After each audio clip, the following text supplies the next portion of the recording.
Good morning, welcome to Felixstowe TV here at our really super duper up-to-date Gainsborough studio. I think we're into something now like episode 20? No, 18, 18. Oh, I think, look, 18, see, you just you're add running on. ahead. I'm just doing the Chancellor's Yes, bit of improving good news. I mean, it's only a 10% increase. Yes, that's What's all. 10% between friends? Okay, so we're here today, and we believe at the end of the last episode, which undoubtedly was the 17th then, or the 18th, whichever, you were heading towards Liverpool because you traded the trawler you'd bought in Aberdeen, fully fitted. It was too small for what you needed to do. So you got into a venture of converting a much bigger trawler over to you. What happened when you made your way to the delights of Liverpool? Yes, no, just to summarise on that. Yes. As you remember, we started off the Sea Training School with a 500-ton vessel, the Yep, Bembridge. Anybody wants to find out about the Bembridge? I thought we were just going to skip over Google, that. Yeah. Just Google Bembridge, Absolutely. it's just to recall. And then, of course, we gave up the Bembridge because the people who could deal with the difficult boys couldn't deal with the Bembridge, and the vice versa. People who could deal with the thing couldn't deal with difficult boys. No. But anyway, And so we had got this little fishing boat, a converted one, which we bought in Aberdeen, which we moored on the Thames by the festival hall. Yes. And we were doing little trips over to France with the boys. We used to have the police cadets to help us, and it was quite exciting. But of course it wasn't big enough. No. So I looked around, I thought, well, the answer is, of course, we didn't have unlimited funds, obviously. No. So I thought the answer is we'll buy a fishing trawler, a big fishing trawler, and convert it, because you could buy them fairly cheaply, because of course fish was then beginning to come in from other parts of the world, and our fishing fleet was diminishing, and so you could pick them up relatively cheaply. So I made inquiries and advertised, and I found this lovely, lovely vessel lying in Liverpool Harbour. Oh, right. So I went up to Liverpool Harbour to see it, and of course there it was, lying in solitary state. I don't know what Liverpool Harbour is like now. Well, it's been through some ropey patches. But one of these big docks, and there was this big fishing boat lying in the dock by itself, and I went and looked at it, and I thought, well, it's just right for us. And it was still had fish, you know, where the fish were in the hold. It was completely thing. It had crew quarters for I think about 6 or 8 men. Right.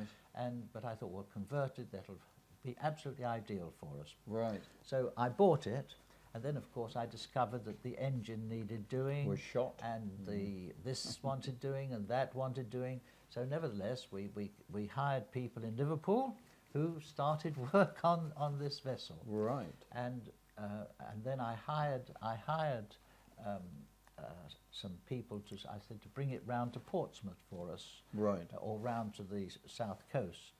And of course they turned up, and on the day when they turned up, of course, the team who were repairing it said, well, of course the engine isn't working today. So we had to send these people back, but I didn't realise there was dirty work afoot. Skullduggery. Skullduggery afoot. Yeah, nice word. I mean, we've heard of all sorts of carjacking and plane jacking. Absolutely. But we haven't heard of ship jacking. So this was in Somalia a potential ship jack. Oh, right. One of the first. This is going back to the early 70s. So they were purely looking... So this team, let me tell you the story. This team were repairing and doing it up, and I paid them to, you know, babysit the place and watch people for it. And so I arranged, I thought, well, in this case, I will take it myself. Oh, right. And I thought, well, I go up 2 or 3 days before to make sure it's getting all right. Yeah. And I went up 2 or 3 days before the due date when we were going to sail. And there was one man who was he'd become disgruntled with the main group. Oh, right. So he came to me and he said, do you know there's some dirty work afoot? Right. And he said, there's a plan afoot. As soon as you steam out of Liverpool Harbour, as you get a mile or so out of the harbour, the engine's going to fail. Oh, right. And they've organised it so that a boat will come along, salvage it and take it to an island which is off Liverpool. I don't remember what it was.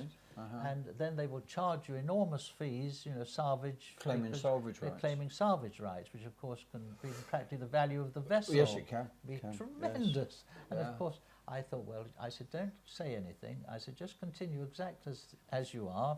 I gave him something to compensate him for having told me all about To it. being a sneak against his whatever. Never mind. Yes. I was very grateful. Well, I bet to you were. As the owner, you so, were. So there Yes. we were. We set off on the due date. I had a couple of my daughters with me to help with the crew and what Right. have you. And we steamed out of Liverpool Harbour. Now the arrangement was that we were going to go up to the north first to pick up something, Right. and then go from there. So, but when we came out to the point where we were going to turn north, Right. and they were going to do Yeah. their hijack a mile off that, Right. when we came to that point, I said, "No, I'm sorry, we're turning left. We're going South. we're going to port. Oh, we're right. going south." The consternation that went through the vessel, because of course we weren't going to be at the Nope. point where we No. should be at the right moment. So we steamed off to south, Right. and they were completely devastated because, of course, there were no mobile phones No, in those days. no, It was no. only the ship radio, which they obviously couldn't use. So they had no way of notifying this group which were about to hijack us. So, of course, they then said, "Oh well, we can't go up to the north. We can't go south. Right. Will you put us ashore at the next port?" And I can't remember which it was. Right. I said, "Yes, gladly." So I thought, well, this is fine. Happy Birkenhead or something. Yeah. So we went in, dropped them, and we steamed off. So this was the story of the hijack Yeah. of the Watson. But anyway, to cut a long story short, we took her all the way round the south coast, Right. and it was terrible weather. It was the most miserable August I think we've ever had. Oh, right. Gales and I don't know what, but it took us several weeks to bring her round because, of course, we could only have the people at weekends. Oh, right. And so a stage at a time. So it was a stage at a time. But this Right. is why I'd hired a crew to bring her round before. Yeah. But anyway, to cut a long story short, we got her round, strangely enough, to Woodbridge. Oh, I am Because surprised. I got a quote from them. She would just go up the river nicely, Right. and we took her up to Woodbridge, Oh, and right. there they converted her beautifully. They did the ship's hold. Oh, the hold, That yeah, was made. massive. That was made into a big dining area. Yeah, and, glorious. and you know, mess Yeah, area. yeah. And I think we had 3 cabins put in there, and of course the big engine room. There was a big engine room there, and the crew's quarters. So I think we could have about 10 or 15 people aboard her comfortably. Right. And she was a wonderful, wonderful vessel. And so then we took her and put her on the Thames, and we continued with our trips over to France with Oh, the right. boys. And so it was a worthwhile Yeah. thing, and as I say, the boys did very well from it. But at the same time, of course, as you remember, we had the 70-roomed Arundel Priory. Yes, that we which you were brought up emptying out. We Yes. bought our big family, Yes. but of course our family, very privileged to have such a large Yeah. family, and of course they got married, left home, gone to work, so we had no need for this. So we got the house, Albert House, in London, and there, as you remember, I was just started on the television. Television fascinated me, as it still does today. Yes, of course. it's self-evident to our viewer, I think. Yes. But and I think last time I told you how we converted a library, a mobile Yes, into an library, outside into an broadcast studio. And of course, we couldn't sell the things we were making because nobody had recorders. No. So they couldn't play the things we were making, Right. which was very sad. But I'm most intrigued. One of the things we did do, we produced with Barbara Myers. You know, I think everybody's heard of Barbara Myers. She was the presenter. She was a young lass in those days, Right. and very lovely. Yeah, she still is lovely, and we made cookery programs. And I Did can you remember in really? Albert House doing these cookery programs in the kitchen. What, you a master chef? I wasn't. She was presenting it. Good. She did it. I was the camera and all the everything Right. else. So you had to eat the product. Oh, absolutely. Good, that's good. But the whole thing was, nobody could play them. But what I was pleased with was that I was well in advance of my time. yes, because you look were. at cookery programs Oh. today is one of the most popular. Well, they're things. nearly obligatory. You can't get away from them. But when we had to move the stuff from Arundel Priory, of course, I thought, well, where can we store this? We had a huge house full of good furniture and what have you. Yeah.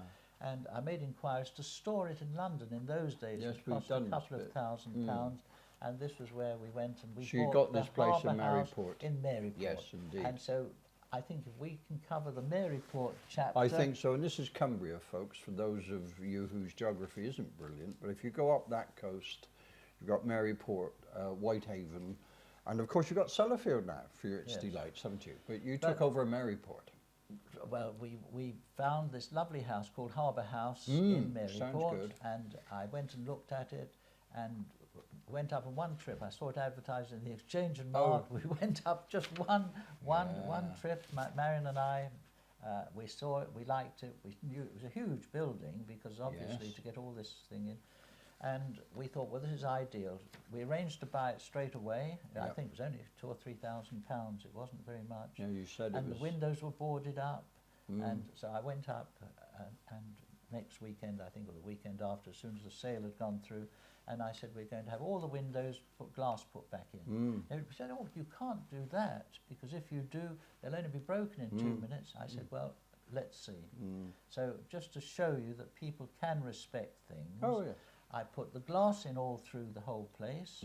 I think we painted the front, and it made the whole building look magnificent. Yes, I bet. And when you think that this was on a derelict dock, Maryport was a poor town because it had deteriorated terribly. It had always been such a sad place. And so I thought, well, this is strange. Here we have a lovely, huge docks. It's Shipco, I take it. Pardon? It's Shipco and other things. Its main business had been previously. Well, it was Shipping Co and whatever. It was basically the main port over to Ireland and to Scotland. So it should have had a, But it had deteriorated. Right. I found out that the entrance was all silted up. You know, nothing could get in and out of it. Right. There's lovely docks, these huge docks. And so I made inquiries, as one does, and I found out that these docks were being run, or should be run, by harbour commissioners. And there were a lot of legislation about these harbour... But the harbour commissioners had died to death. Really? And so I made further investigations, and I found that the main key figure of the whole thing was the Lord of the Manor of Nether Hall. Wow, that sounds ominous. Because he apparently, originally, way back in the years, he had owned all of Maryport. Yes, he and did. of course the docks and the harbour commission were all his responsibility. Right. And Nether Hall had fallen into ruins. And it was still a wing of it which was all right, but the rest of it was all ruins. God. And so I made inquiries. I said, well, who is the Lord of the Manor? And I found he was a stockbroker in London.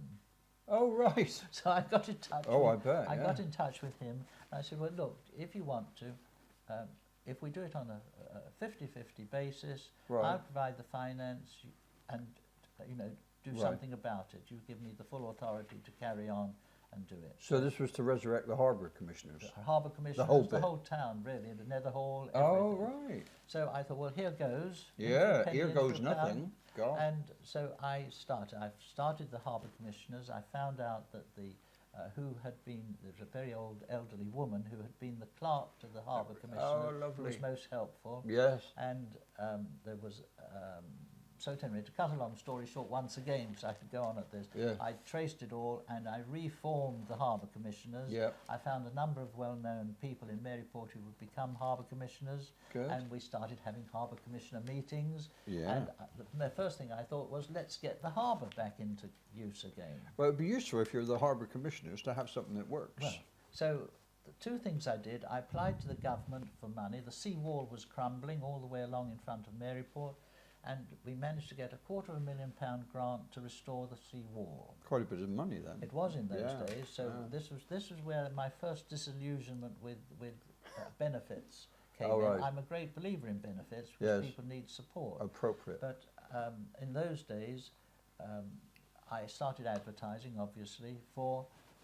Yeah, go on. Can you? I hope the sound's all right. Yeah, I think so. There we are. It's the excitement of it all, Eric. It fell off. I started advertising for people to come and work from the sea wall. Oh, right. And I interviewed them myself. I thought, well, I better see what sort of the labourers like up here. But I got fed up with people coming in and saying to me, how much is it? And I would say, well, £70 a week. And they said, well, we get £50 on benefit. We're not going to work for £20 a week. No. And so I gave it up in the end, and I left other people to do the interviewing. Oh, right. But we managed to get a team together and do it. Right. And so that was the sea wall. So we were doing something about the, main frontage of the town. And did that include the dredging?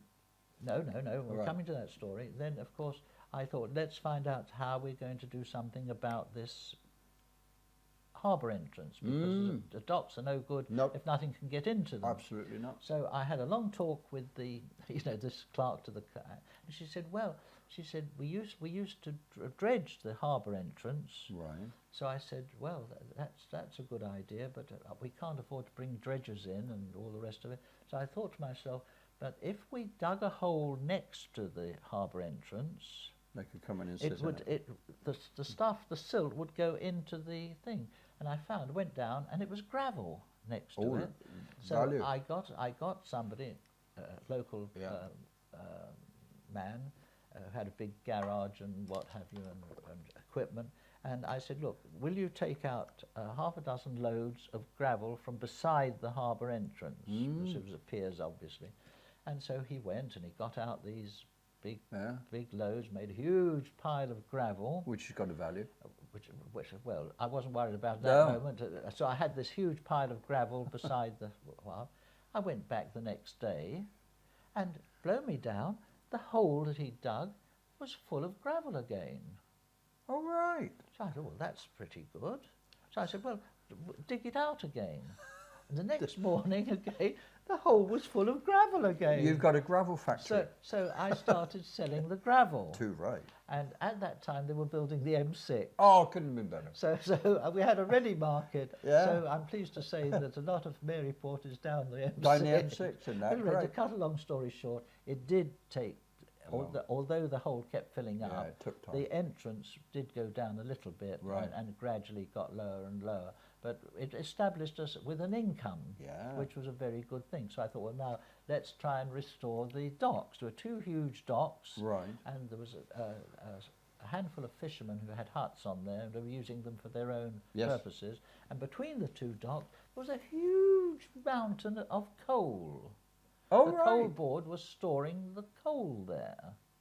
And paying whom? Nobody, of course, Oh. because the docks were derelict. Ah, right. But now so once again I did my homework. I looked up all the documents, and Yeah. I found that in the documents it said that if the coal board had any coal on the docks, Yeah. they had to pay £1 per tonne per year for storage. Right. So I got somebody in to estimate Yeah, how many tons? and they said, well, there's about 300,000 tonnes. Well, that's useful. So I sent an invoice to the coal board for £300,000, That's fair enough. which was a lot of money in those Yeah, days. yeah, So fair of enough. course I said, if you don't want to pay this, you must Move have the coal out of there within 6 months, or we will start this charges Or going. sell it. Yeah. And so it set the panic with the coal board. Now, unfortunately, this links up with another story. Right. The scenery round Mary Port is absolutely superb. It is until you go absolutely to the lovely. port, yeah. There was adjacent to about 5 or 6 miles down the road, there was this lovely sort of cliffs and scenery down to the coast, and the main road went, and so you followed the road, and there was a lovely house on right. this road with this beautiful view down to the sea, and absolutely gorgeous. Yeah. Now this man, he'd lived there all his life, and his son had got married, Right. and he applied for planning permission for a house to be built next to his house. Yes. To say, well, he would live and have that. And of course the planners had refused it, Yeah, saying typical. it would spoil the view. I've heard this before here. Have you- Same. No, don't yeah. spoil my No, story, go on. please. So he'd had this refused over and over again. Blow me down, do you know what the coal board did? No. They happened to own the land, I think, at Okay. Butser, and they moved these hundreds of thousands of tons and put them straight in front of this man's house between him and the sea. No. They did, and there was he. It practically made him demented. Well, it would. because That's appalling. he'd lost his view, And he lost and his B, son. he'd had his planning permission for a house, not several £100,000 of coal. That So, would be- so it shows you how sometimes everything's can be a bit illogical Oh, yeah. with all of these things. But anyway, to cut a long story short, once again, yet Jeez, again, yeah. we got the docks cleared, Right. and we started doing things with the docks, which was a good thing. From the town to the docks, Yes. there was just a footbridge. Right. So I got a quotation, and I got a quotation, I think, for £50,000 to build a road bridge across from the town into the docks. Really? Right. But we didn't get round to that, I No. might add. But so the thing started moving, and Nether Hall, this big old mansion, and of course it just shows you how things used to be. Apparently in the days when it was going full blast and the Lord of the Manor was there, the servants used to go out of the room backwards. Oh, yeah, They would yeah, never no, turn their no, backs on, walk out of the room and turn their backs on their Lord and Masters. No. It just shows you how times have changed. Well, the First World War changed it for a lot of people. The other thing was, of course, with the harbour commissions, I managed to find a lot of people who were interested Yes. in helping restore the town. And there was a dear lady, a Mrs. Wallace, who was very well known in the town. She had a cafe there and restaurant, and she gave her time and Yep. labour unstinted, you know, completely voluntarily, You have because same. we didn't pay her. And there was a Herbert Jackson. He had a business. Now Herbert Jackson was most intriguing, because I thought, well, one way of letting everybody know what we're doing is we must start our own newspaper. Absolutely. So we started our own newspaper. I think it was called the Maryport Gazette. And I had one of my other sons, Yes. Christopher, who's helping me now, by the way, He is. which is very good. He is. Did the he- photography. He came up there, and he went round selling advertising Yes, he would. space. Yeah, I can Herbert imagine. Jackson, who had been the, who had him on the Harbour Commissioners, he became the editor. Well known. And local. what was most intriguing was I had discovered, it was a weekly paper, Yeah. obviously. Every week, somehow or another, he had managed to get his picture on every page in the newspaper. I can believe. And that happened week after week, which I thought, well, that's nice. But he wasn't being paid, so I mean, let's face it, he So could at least have his. He was. Yes. But I like to think that perhaps we were slightly instrumental in getting Turning Maryport in around. getting it round. Yeah. We had a lot of the family came up. I bought a string of cottages in the town where we provide accommodation for the family. Christopher and his wife lived there, and they had an antique shop, I think, All right. in the town. Nephews came up, and we So had- how did the restaurant go? Because you Oh, had a yes, restaurant in at Harbour one end, House, didn't you? at the Harbour House, on the ground floor, Yeah. we had this lovely restaurant. Now, it just shows you how times have changed. Have they? Today, if we want something, you pay something, or you get it from the government, or you get grant aid, or what's it. In those days, if you wanted something, you had to do it get on with yourself. it, yeah. And I can recall I used to go down to Arundel, load up the All the kit. Yeah. you know, this articulated lorry, a huge lorry load of stuff, because you had about 15 loads of furniture to take up there.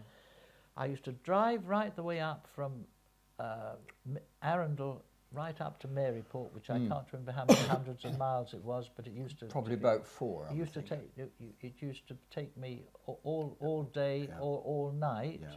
I would get up there, I would do this work, Harbour Commissioners, what's it and everything. In the evening, I used to work on the restaurant, because we made it wonderful. I bought an old boat, we made the bar out of a boat. Oh, But right. I physically did it myself with my son, Yeah. Nicholas, and we had a nice little corner tables, all with old wood. Yeah. And we made it ourselves. We had a dance floor. I think I had the dance floor put down, paid for. Did you? Right. But then, having done that, spent the evening doing that, I'd get in the lorry Yep. and start on the way back to Arundel.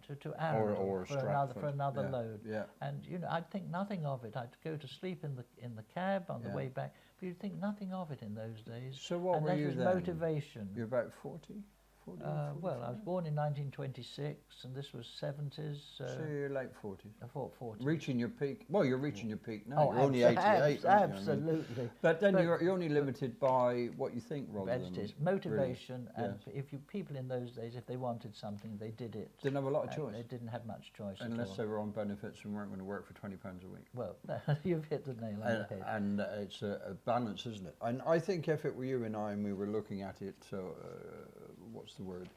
Family-wise, we'd probably say, well, I might be better off getting something better. Yes. But Maryport, have you been back since? Because what would be very interesting if we had the resources, would be to go and look at Oh, yes. at Maryport Harbour, Harbour House. yeah. What's happened there? Because I was the place above Whitehaven, Oh, yes. and it was not a haven, and it certainly wasn't white. No, well, and so Maryport was, you know, to Maryport, Whitehaven was like a dreamland. Oh it was my so God. wonderful. So It you can must have imagine been what hugely Maryport was. But we cleared away all the ruins for Nether Yeah. Hall. I built sort of restored a summer house thing in the grounds, Right. and we restored the lodge, so the lodge became habitable. All right. And hopefully, I think we always hear at Christmas still from the Lord of the Manor. Dear. Because I'd started years afterwards when Mm. I'd started another venture which was bringing in a lot of income. I sort of handed over my half to him, Oh, right. and so he carried on. And I'm sure that gravel is still being sold from Maryport today. But Yeah. I'd be very interested to find It out. would be good. So if you're a viewer in Maryport, or there's a local television station in and around Cumbria that knows anything about Maryport, we'd be quite interested in doing a joint venture with you. You can always contact us on www.felixstowetv.co.uk, or if you've got to here, then you must know how to contact us. And we'd be more than more interested in perhaps getting Eric up there. I'm not sure by canoe or trawler or whatever, but really I recently this week revisited some of my past on Dartmoor, and sadly I was very disappointed. Hopefully if we were to do the same with Eric at 88 you would not be, but we'll see. So come back to this space next Friday. We've got to the witching hour of a half an hour. We had 3 items to cover, and strange to relate, we covered but the one. So we will see you on episode 20, 18, 19. 19. We're just doing 19 now, are we? No, this was Okay, 18, look I at that. think. So we're ahead of the game. Look forward to seeing you next Friday on the hour of 10 here at the Gainsborough Studios, Felixstowe TV. So for now, have a lovely weekend. Bye-bye.